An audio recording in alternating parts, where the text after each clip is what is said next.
Allah Maha berkehendak. Wajib bagi Allah mempunyai sifat iradah atau maha berkehendak.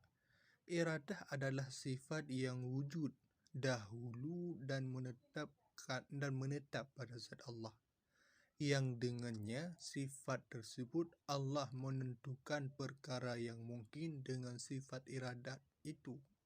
Dalam arti, sebagian perkara yang mungkin wujudnya, ada kalanya Allah mewujudkan atau meniadakan dengan sifat seperti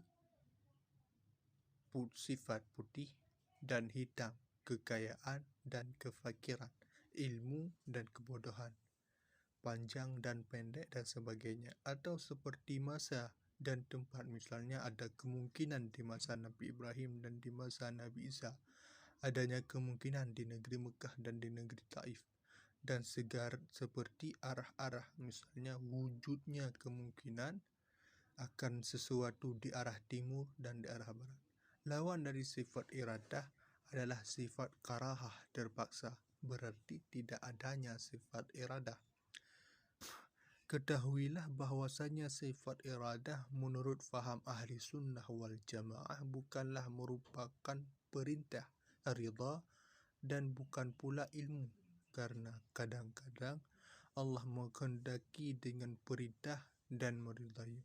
Satu misal, iman seseorang yang telah diketahui oleh Allah seperti Abu Bakar radhiyallahu anhu, maka iman ini wajib adanya karena kebergantungan ilmu Allah dan iradatnya dengan wujudnya iman pada waktunya adalah wajib wujudnya dan mustahil tidak wujudnya iman pada waktunya.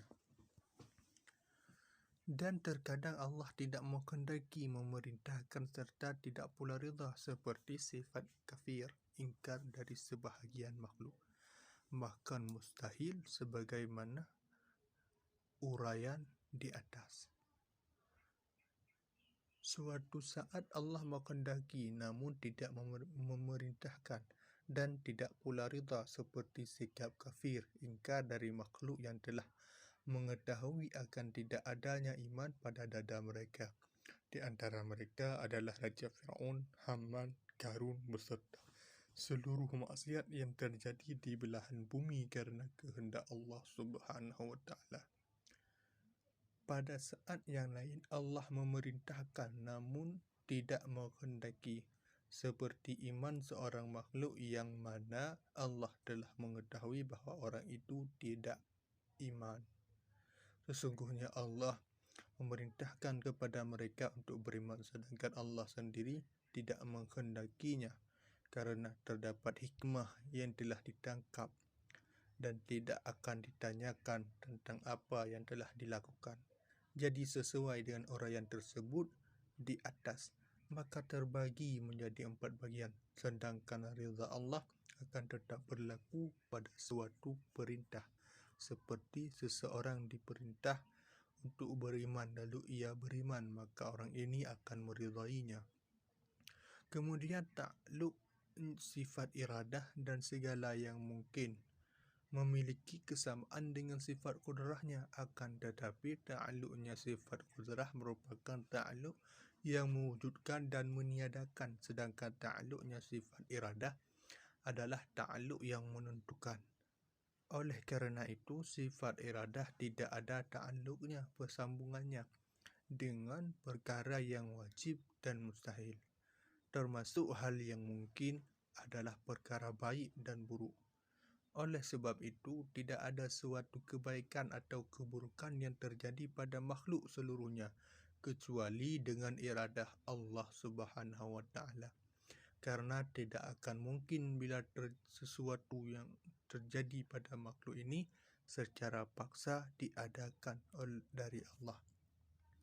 Berbeda dengan pendapat kaum Mu'tazilah yang mengatakan bahawa sifat iradah Allah tidak ada takluknya dengan kebaikan dan keburukan, akan tetapi wajib bagi kita untuk berbuat sopan terhadap Allah, di mana kita tidak menisbatkan pada kebaikan dan atau keburukan yang ada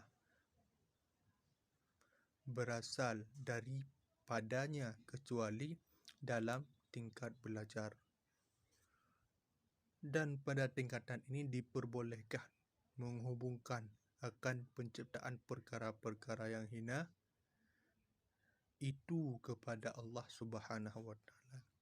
Oleh kerana itu, selain dalam tahap belajar, tidak boleh mengatakan Allah adalah yang menciptakan kera dan babi. Adapun dalil ketetapan sifat iradah bagi Allah adalah wujud alam semesta ini. Jelasnya, apabila Allah tidak mempunyai sifat iradah, sudah pasti Allah terpaksa. Dan bila Allah terpaksa tidak mempunyai sifat iradah, maka Allah tidak mempunyai sifat iradah, sifat qudrah. Dan itu adalah muhal, tidak mungkin, karena bila Allah tidak memiliki sifat iradah, sudah barang tentu Allah itu lemah. Sedangkan keberadaan Allah lemah adalah tidak mungkin. Kalau Allah lemah, pastilah segala sesuatu yang baru tidak akan pernah ada.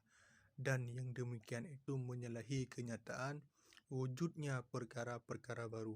Jika sifat Allah tidak terdapat pada Allah, jika sifat lemah tidak terdapat pada Allah, maka begitu pula dengan sifat keterpaksaannya.